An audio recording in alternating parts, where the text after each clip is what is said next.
حضور صلی اللہ علیہ وسلم کے پاس ایک مہمان آ گئے رات کے وقت میں. جب وہ آئے تو حضور نے پوچھا کھانا کھانا ہے؟ تم نے کہا کھانا ہے. جھوٹ اور بھوک کو جمع کرنا منع ہے. کہا جی کھانا ہے. تو حضور صلی اللہ علیہ وسلم نے فرمایا ازواج مطہرات کے گھروں میں پتہ کرو کچھ ہے.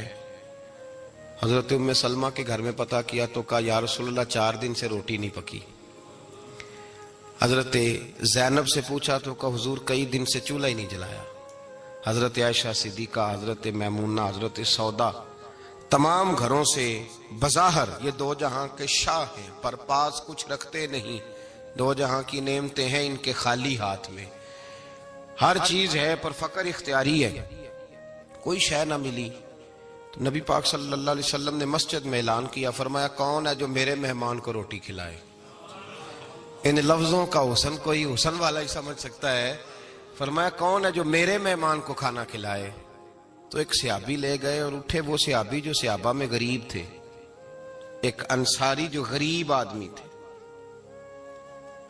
بہت زیادہ امیر آدمی اللہ کی راہ میں خرچ نہیں کر پاتا، اس کے لیے مشکل ہو جاتا ہے. اس کے لیے بہت امیر آدمی جو ہوتا ہے نا، وہ جتنا زیادہ امیر ہوتا ہے نا اتنی دیوار اس کے گرد کھڑی ہو جاتی ہے پیسوں کی، مشکل ہو جاتا ہے اس کے لیے. غریب آدمی کھڑے ہوئے. اگرچہ میرے محبوب کے غلاموں میں جو بڑے امیر تھے وہ بھی خرچ کرنے میں بڑے آگے تھے. حضرت عثمان غنی رضی اللہ تعالیٰ عنہ، حضرت عبد الرحمن ابن عوف، حضرت ابو بکر صدیق رضی اللہ. لیکن یہ غریب آدمی کا حضور میں لے جاؤں گا، میں لے کے جاؤں گا. اور یہ بخاری مسلم ہے. حضور نے فرمایا لے جاؤ. وہ اب صحابی گھر لے گئے اور بیوی سے مشورہ کیا. بات پہ غور کرنا، ہر چیز کی بھوک دیکھی جا سکتی ہے، بچوں کی نہیں دیکھی جا سکتی. وہ انصاری حضور کے مہمان کو گھر لے گئے، جا کے بیوی سے مشورہ کیا. کہا بھلی مانس گھر میں کچھ ہے؟ تو اس نے کہا تھوڑا سا بچوں کے لیے کھانا رکھا ہے. بچوں کے لیے. بچے تو بزدل کر دیتے ہیں، بچے تو آدمی کو بزدل کر دیتے ہیں، بچے تو مار دیتے ہیں، کلیجہ پھٹ جاتا ہے بچہ بھوکا ہو تو، نیند ہی نہیں آتی. اب صحابی اپنی بیوی سے کیا کہتے ہیں؟ کہتے ہیں بچوں کو بہلا کے سلا دے، اور رسول اللہ کے لیے نہیں، رسول اللہ کے مہمان کے لیے. بھئی نبی پاک کے لیے نہیں، حضور کے.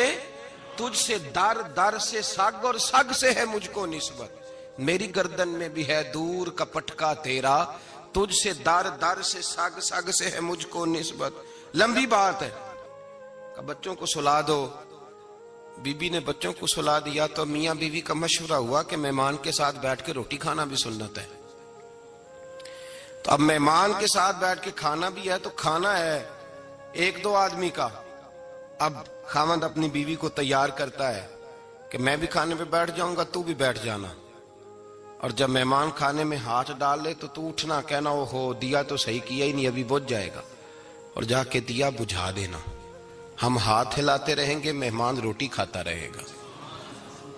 اور یار اس درد کو، اس کیف کو سمجھو. گھر میں بچے بھی بھوکے، بچوں کی ماں بھی بھوکی، بچوں کا باپ بھی بھوکا. دسترخوان پہ روٹی لگ گئی، روٹیاں چن ڈالی. بی بی اٹھی کہنے لگی او ہو چراغ تو صحیح کیا ہی نہیں، یہ تو بجھ جائے گا. حوصلے مند بی بی جس نے بچے بھوکے سلا دیے. وہ بھوکے سوئے ہوئے بچوں کی بھوکی اماں اٹھی اور اپنے خاوند کی تابع داری میں اٹھی. میں گڈی تے ہاتھ ڈور سجن دے، وہ جنج رکھے اونج رہنا ہے.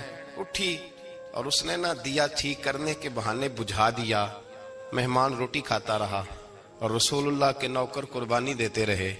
وہ روٹی کھا کے سیر ہو کے بستر بچھایا تو سو گیا. یہ میاں بیوی ساری رات بچوں کی طرف دیکھتے رہے اور غور کرتے رہے اور راضی رہے کہ ہم نے حضور کا فریضہ نبھایا ہے. قربان جاؤں محبوب پہ، بے خبر ہو جو غلاموں سے وہ آقا کیا ہے.